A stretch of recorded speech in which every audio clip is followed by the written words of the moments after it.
Knowledge, wisdom comes from God.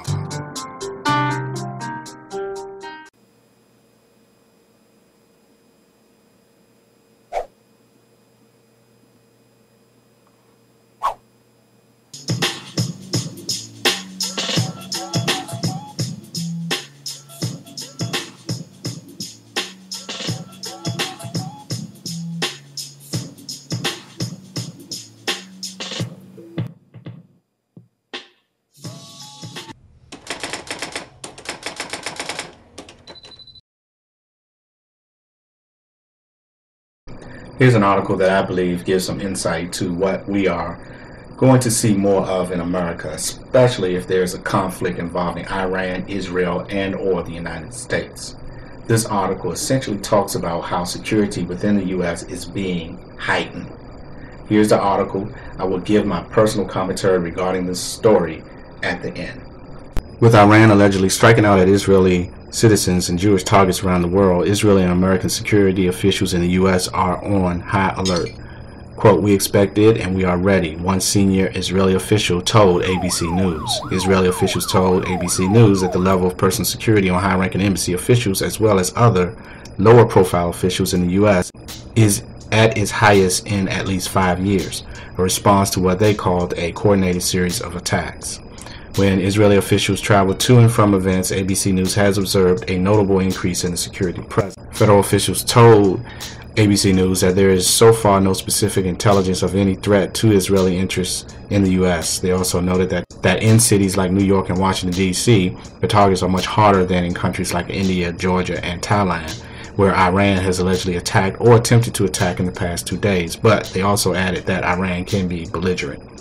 Frank Salafo, director of the Homeland Security Police Institute at George Washington University in D.C., agreed that the recent incident in India, Georgia, Thailand, and Azerbaijan have all the hallmarks of a concerted campaign that could extend to U.S. soil. The recent attack on a Saudi official in Washington shows a willingness to attack the United States. Salafo. This could be an indicator of a much broader campaign, and it is right to take precautionary measures.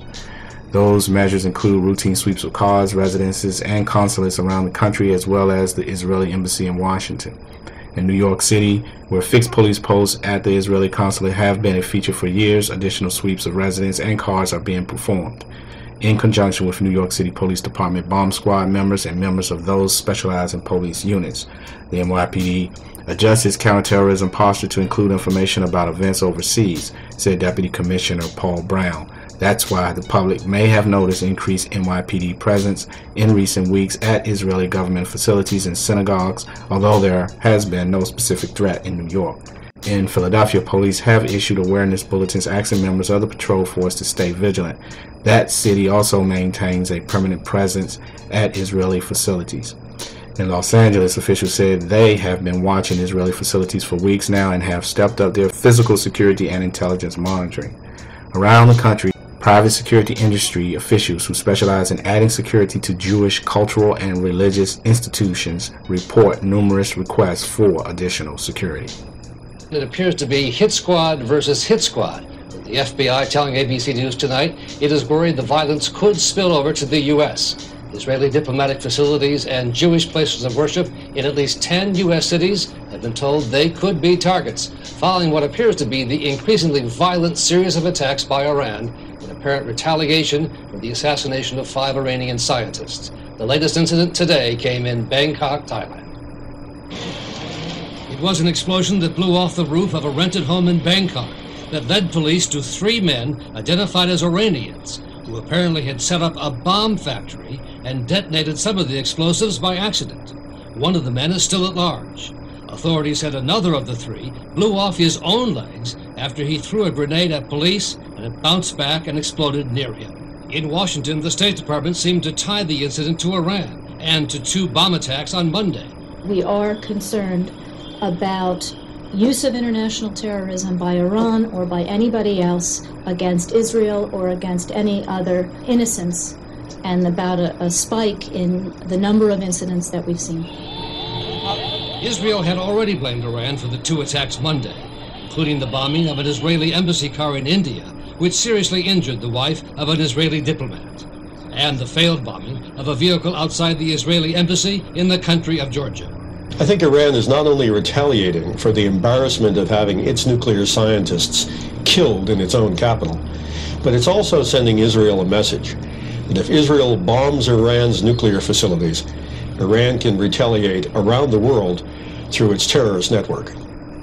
And the tension is about to increase, with the U.S. and Europe tonight considering new moves that could immediately cripple the ability of Iran's banking system to collect foreign payments for its oil sales, what would be a devastating blow to the Iranian economy. I think that we could possibly be getting ready to see real terrorism and a real war on terror in the U.S., unfortunately. I always believe that if the foreign terrorists really wanted to terrorize Americans, they could and would have done so by attacking us within our country, by bombing places and people within the U.S. As we know from our inability to stop people from coming across our borders, that there was really nothing in place to stop them from doing that. That is why I question the claims that real terrorists wanted to cause harm to America and Americans. Remember when the sniper was shooting and killing people in the Washington metropolitan area?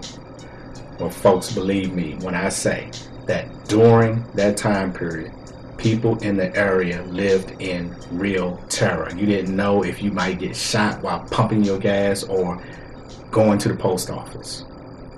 I certainly hope that our country doesn't come to this. Thanks for watching. Peace and love.